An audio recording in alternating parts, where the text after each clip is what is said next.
So if the Australian Guide to Healthy Eating was appropriate for people with type 1, why then are people with type 1 living in Australia struggling to achieve glycemic control targets?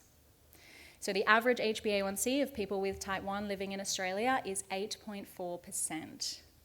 Now, this puts them at significantly increased risk of macro and microvascular complications like heart disease, blindness, kidney disease, stroke, and limb amputations.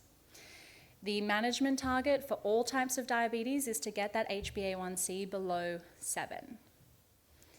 So if low-carb diets work so well for people with type 2 diabetes, do they have a role in type 1? So in 2018, we published the first systematic review that looked at all the research that was already out there on low-carb diets for type 1 diabetes. So we wanted to assess the literature before we conducted our own clinical trial.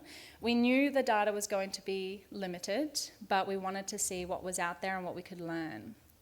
So we found 9 studies altogether, 6 of which were classified as true low-carb diet studies below 130 grams of carbs a day.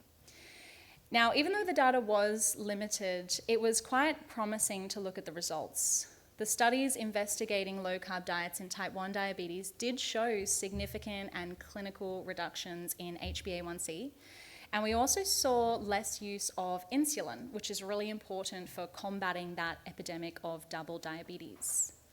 The other thing that's really important is adverse events.